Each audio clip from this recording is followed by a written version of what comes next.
I'm hoping you'll let point number 2 slide, and please take on point number 1. Mehdi's saying that there would have been a self-defense response that he feels might have been more appropriate, that he also feels would have been within the capability of the Israeli military. What's your response to that? Notice the general pattern of argumentation we're seeing here. Gosh, October 7th was terrible. Hamas shouldn't have done that. Gosh, Hamas built tunnels under schools and hospitals. It shouldn't have done that. The question is what Israel may legitimately do once No, Hamas that's not the question I asked you. No, but I'm explaining. It's what you did, And Eylon. his response... It's what you did. And Mr. Hasan's response is, well, if Israel could take out a terrorist leader thousands of miles away who wasn't expecting that he could be targeted, surely it can reach the terrorists who are hiding inside a bunker, under a hospital, probably surrounded by hostages as human shields. Hamas rigged the battlefield.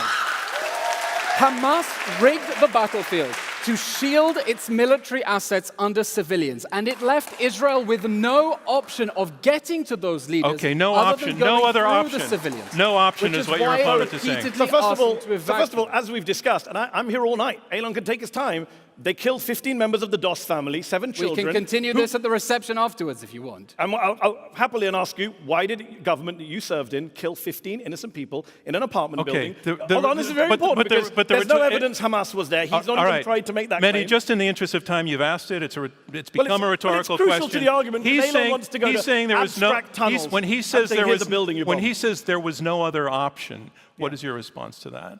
Well, no one in the world agrees with that. That's why Israel's become a pariah in the world, because even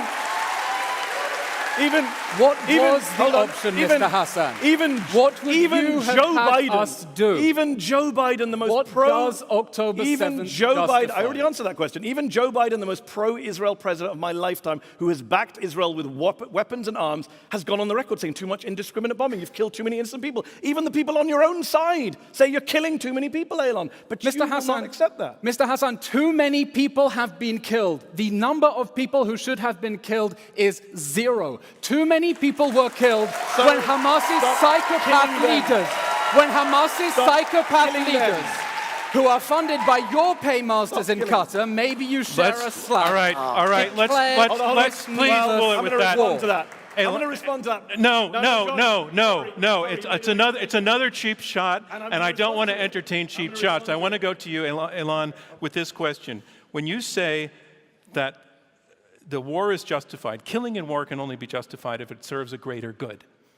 What's the greater good that's being served at this moment? Mr. Donvan, this war is not justified because Hamas should not have started this war in the first place. Well, the question is whether you are answering the question. Yes, Israel's actions are justified. The response is an attempt to prevent the next October 7th massacre. Well, on October 7th, Hamas showed us what it was capable of doing, and they immediately went on TV and said October 7th, October 10th, October 1 millionth. Everything we do is justified. We're a nation of martyrs, they said. We're proud to sacrifice millions of martyrs if that's what it takes. And we are trying to stop October 7th and to do so in a way that minimizes the cost to their civilians. Let me just deal with the last point and the previous point, which is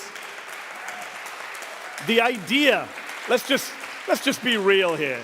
And a lot of military experts say this, but you don't even need military experts. You just need common sense. The idea that you prevent another October the 7th or that you destroy Hamas by making tens of thousands of Palestinian children orphans is insane. It doesn't protect Israel. Forget Gaza. It doesn't protect Israel. And let me just deal with this classic. My paymasters in Qatar. Yes, I host a show for Al Jazeera English. Let's just be very clear. In December, the New York Times published a very, very long piece. Come on. Nobody very cares. important Nobody here. Very cares. important here. It's relevant to the debate. The New York Times. All right, make it relevant. Please make it relevant. New York Times published a very long piece which said a month before October the 7th, the head of the Mossad, David Barnier, went to Doha, Qatar, and the Qataris said, "Do you want us to keep sending money to Gaza?" And he went back to Netanyahu. He said, "What should I say?" And Netanyahu said, "Yes, please." And he went back and he said, "Yes, please send the money to Gaza." Eylon went to work for the government of Benjamin Netanyahu a month afterwards. He's never apologized for that to the Israeli people. Benjamin Netanyahu's never apologized to that to the Israeli people. So if anyone should answer questions about Qatari funding of Hamas, allegedly, reportedly, whatever you want to call it, it's the Israeli government that facilitated it for many, many years. Eylon was in that government. He's the spokesperson for that government. It was a terrible mistake to allow Qatari money mistake. into Gaza A mistake. on the mistaken belief that if we improve civilian life in Gaza, create jobs, create opportunity, Hamas's psychopath leaders won't launch this war. They went straight on TV and said, we tricked the Israelis. We made them think that we were concerned about the civilians in Gaza, all the while we were taking that money to build the tunnels and the weapons and the rockets we are firing at Israel. If we had known, Mr. Hasan, what Hamas was going to do on October 7th, perhaps we should have started a preemptive war to eliminate that threat before they could have burned the cement of children alive on October 7th. But we didn't. Okay. Hamas All right. tricked us, Time out. and we won't Time out. repeat the same mistake again. Time out. Going to take a little bit of a 10-second breath and slightly lower the temperature, but only slightly.